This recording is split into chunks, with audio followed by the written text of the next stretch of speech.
Listen,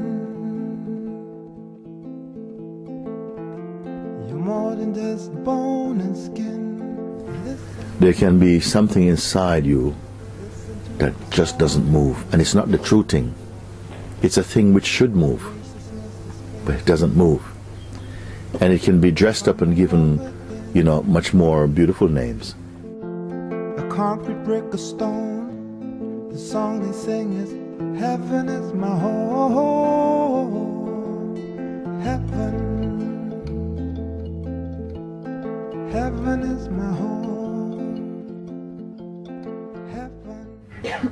I have observed that sometimes with people who, they've been to satsang, but I feel they never really were in satsang. They never really were in satsang. They've attended satsang, sometimes moved very close, in close physical proximity, with travel also with me, but have not been to satsang inside the heart. As something was kept, a division was kept inside, something was not surrendered. And so after all these years, you meet them, they haven't grown. By grown, I mean expanded in consciousness, in awareness, that their vibration hasn't changed,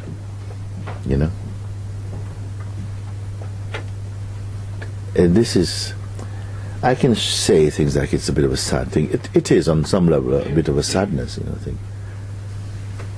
Because it's almost as though your mind will not give up unless you give the mind up, in a sense. When I say give it up, I mean give up who you are in your mind. You have to give up. Otherwise, you will speak different things, but you will not change inside. You will not have melted into that sweetness that comes when you are really aware of the truth. I used to say, a person cannot change a person. Only grace and God can change you. But you have to be humble. And I've seen that over the years. Sometimes you meet people who, because so many people have walked in satsang for a while, and then they thank you so much, they get married, or they meet somebody, or they find something, but something was pulling them, and they go off. And you see them years later, and it's like, when I say nothing has changed, you think that that could be a good thing, if there were really nothing. But there was something, and the something hasn't changed. Okay, it may be superficially, but inwardly, that light is not. Thank you. The light is somehow, the true light is hidden somehow. And I really felt it was worth talking a bit about that. That I encourage people, to pour yourself completely in, to empty your bottle completely into that ocean of being. Don't be reserving and preserving little ideas in your mind about, little treasures and little projections, little fantasies you want to keep, because the mind will be very happy to try and supply you with your projection. It will seem like this, but it will be a distraction. And it is so often seen amongst people, especially if somebody, regard you like a friend or something like this. That's the kind of attitude people come, like, you're my friend or something. Mm-hmm. And this is why I said, when Papaji said, I have no friends and I don't want any, it had such a tremendous impact. Because sometimes, clothed in the costume of friendship, you deny a lot of things. You hold back on speaking your truth because you have to put in front of that a kind of loyalty, and sometimes defend things which are not true. There can be something inside you that just doesn't move, and it's not the true thing. It's a thing which should move, but it doesn't move. And it can be dressed up and given, much more beautiful names, but it's still the same old regime. and is not moving, because sometimes we are gaining some kind of benefit out of it or something like that, and we don't shift. We are protecting something,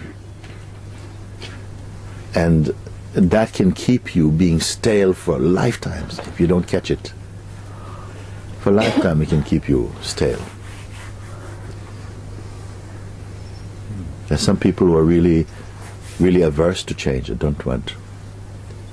They have an idea inside, but the things which are in the realm of the changeful, change must happen. Change is health.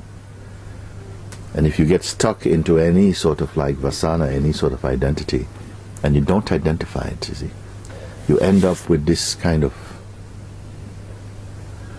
presence, which is a stale presence. You can talk about satsang, you can reminisce, but you won't shine.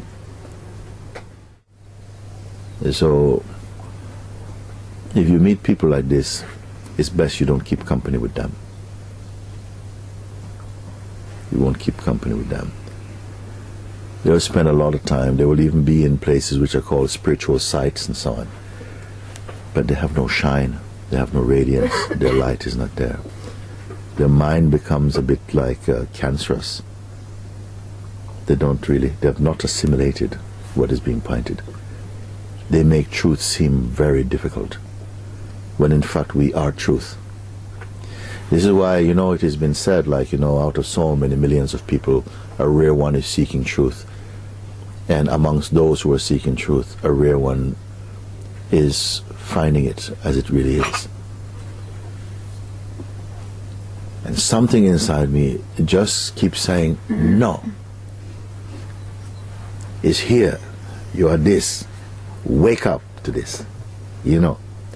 But in another way, I can look and I see where those words are true. Like something inside us can hide. You can keep hiding. And hiding in very nice places, you can hide. You can find very beautiful places to hide. And the mind will help you. But this hiding is a death. It really is. And if you have the chance to see people, because I see so many people, so you get a chance to sense and to feel what a human being is. And I've said before, this human thing, it doesn't work. This personality, it doesn't work, not by itself. It has to be baptized in the heart. Then it can become beautiful. But a human being, as a human being, I, me, my, mine, it doesn't work. It has never worked, actually. It has never worked. It has to somehow transform or something to be, as I say, baptized in real understanding, in real heart, and come up heavenly. Otherwise, it doesn't work.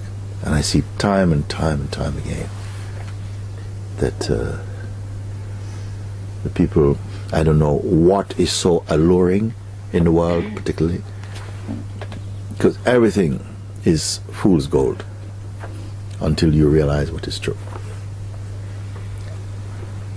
So I felt this morning, just I got up and I said, I don't want breakfast up there, I want to come down, I want to talk to you and share this, because it's something that we saw and I felt it was so important that you don't give any compassion to the egoic mind or to the ego. Just don't do it. Our business is not to do that, but to transcend it, to wake up from its influence, from the hypnosis of conditioning and that kind of egoic programming, to step out of it, And when you have done this, and you are very established in the truth as the truth itself, you can walk into hell and you'll be all right. You can call yourself any name and move in any dimension, because you have conquered yourself. Until then, I don't see. Everything seems to be, if it's not focused on this awareness of the self, it seems to me a waste of time. Sometimes I'd go into the underground station and see people on the train and reading all these novels and stuff, and I thought, it's just such a waste, such a waste, such a waste, such a waste. But of course, you don't say. It's not your business to say it, because unless somebody comes and say, please help me to find this, it's not my business. I leave it. Meaning, you don't interfere. It would be an intrusion. Don't try to put food in a man's mouth who is not hungry. Leave everything. Put your food out, serve it, step back, leave it. So I just wanted to share this with you, because I would not like to see a single person here fall into that abyss. You fear to fall is not why you fear to fly. You're scared to death to spread your wings and touch the sky. Truth hurts truly, but only a lie. The greatest lie of all times. There is a limit to the eye. Listen.